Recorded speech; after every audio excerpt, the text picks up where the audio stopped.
Me at this time from Washington, D.C. is Congressman Thad McCotter of Michigan. Congressman McCotter, how you doing? How are you? Doing good. Good to catch up with you again. Now, you have an advantage over me, Congressman McCotter. I did not have an opportunity to see the speech. I did read an advance copy of some comments. Give us an idea of what happened tonight.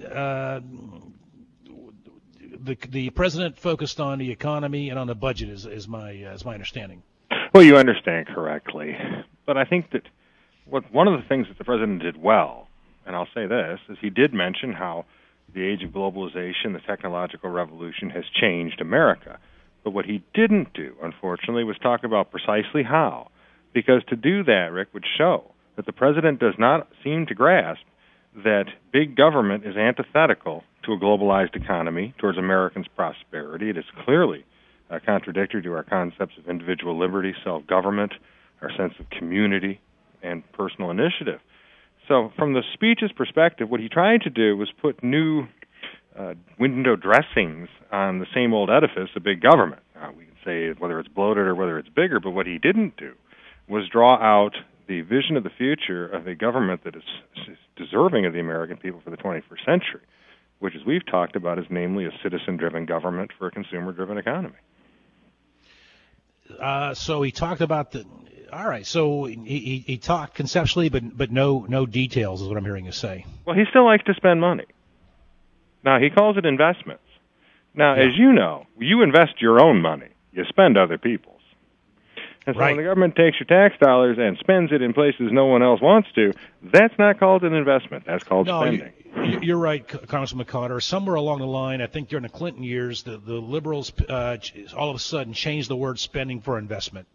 And you're right, it's a charade. And the same place, however Orwellian they get with their terms, it's going to come right out of your pocket. I was told he's going to talk about the days of big government are over. That there's a 5-year spending freeze.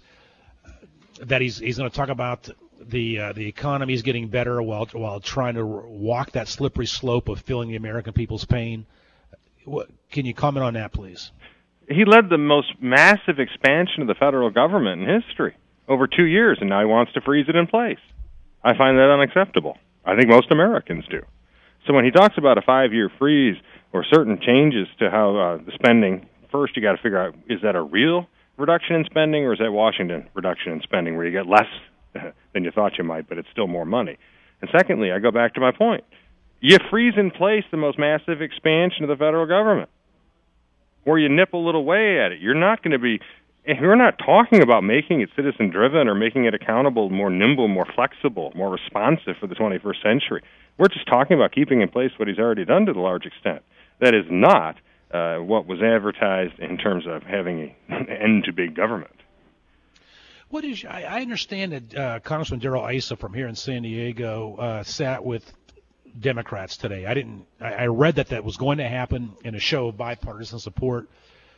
Obviously, that's largely symbolic. To change subjects for a moment, what are your thoughts on that gesture?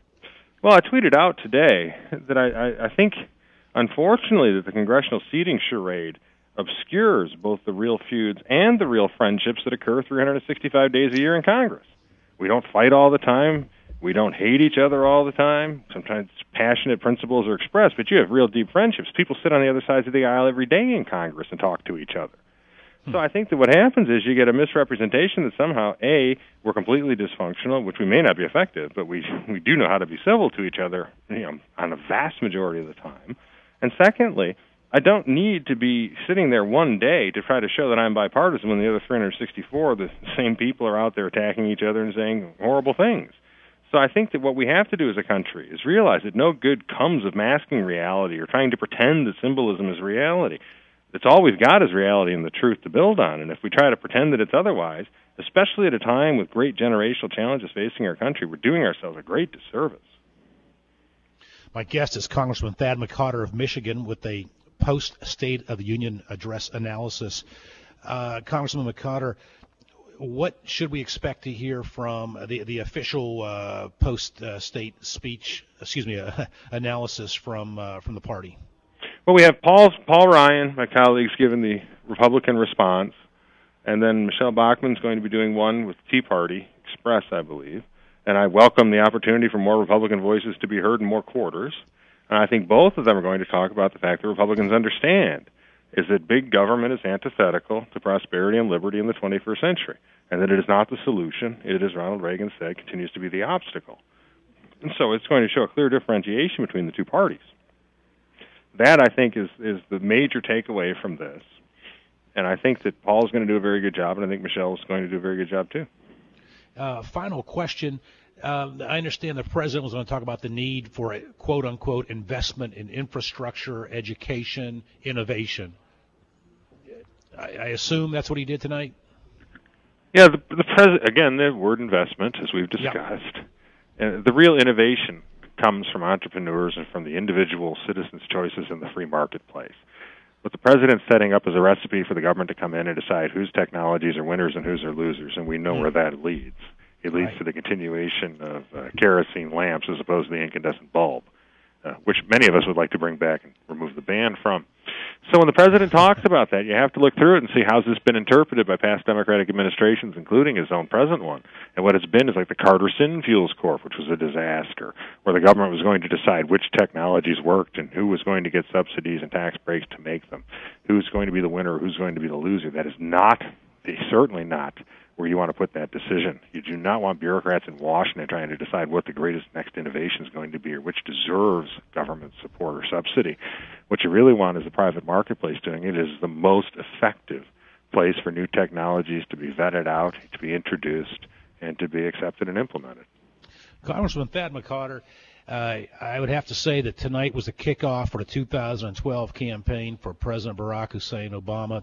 I think you've laid it out very clearly in the minds of our listeners. The line in the sand has been drawn. Those that believe in big government as the answer and solution, and those that believe that smaller government and less government is the answer and solution. That seems to be what's about to play out here. That message was kicked off today. Is that a fair assessment? Yeah, I think it's a fair assessment.